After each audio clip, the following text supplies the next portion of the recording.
గత ప్రభుత్వం రాష్ట్రం మరియు అమరావతి భవిష్యత్తుని తుడిచిపెట్టేసింది. అమరావతి అంటే పరదాలు, సెక్షన్ 30, సెక్షన్ 144 మాత్రమే గుర్తుకొచ్చేలా పనిచేశారు.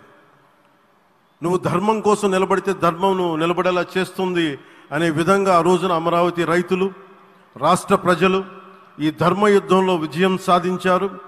రైతులు ఇచ్చిన 11,000 ఎకరాల భూమిని త్యాగం చేసి వారి సంకల్పం 33,000 ఎకరాల భూమిని త్యాగం చేసి వారి సంకల్పం ఫలితంగా ఈ రోజున ఆంధ్రప్రదేశ్ రాజధాని ఆవిర్భవించింది.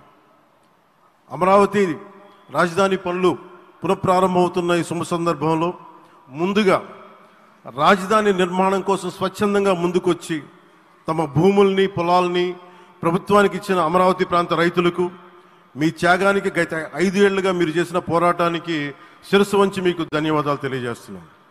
గత 5 ఏళ్లుగా రాజధాని నిర్మాణం నిలిచిపోయి రాజధాని తరలిపోతుందనే సమయంలో రోడ్ల మీదకు వచ్చి 5 కోట్ల ప్రజల తరపున రైతులు, మహిళలు, విద్యార్థులు చేసిన పోరాటం, మీరు పడిన అవమానాలు, మీపై పడిన గాయాలు ప్రతి ఒక్కటి మా మనసులో ఉంది.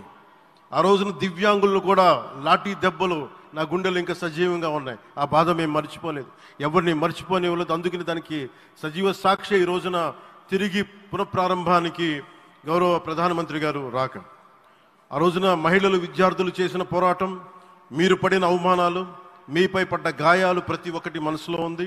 మీ త్యాగాన్ని మేము మర్చిపోం. మీరు చేసిన త్యాగానికి జవాబుదారీగా ఉంటాం. బాధ్యతగా అమరావతి నిర్మాణం జరిగేలా సాయశక్తుల ఈ కూటమి ప్రభుత్వం కృషి చేస్తుంది. అమరావతి రైతుల త్యాగాలను హృదయపూర్వకంగా స్మరించుకుంటూ వారి ప్రతినిధులుగా ఇక్కడకు విచ్చేసిన రైతులకి నా ప్రత్యేక నమస్కారం. ఈ పోరాటంలో వారికి ప్రతినిధులుగా సన్మానం అందుకుంటున్న మహిళా రైతులు పాత్ర, ప్రత్యేకించి అమరావతి మహిళా రైతుల పాత్ర చాలా అభినందనీయం. మీరు ఎంత నలిగారు, మీరు ఎంత రోడ్ల మీదకి వచ్చారు. మగవాళ్ళు ఆపేస్తే ఆడపడుచులు బయటకు వచ్చి తిరిగి పౌరుషం చూపించారు, ఆంధ్ర పౌరుషాన్ని చూపించారు. మీరికి నా ప్రత్యేక అభినందన. వాళ్ళు చూపిన సాహసం, సహనం అందరికీ ప్రేరణగా నిలుస్తాయి. వేదిక మీద ఉన్న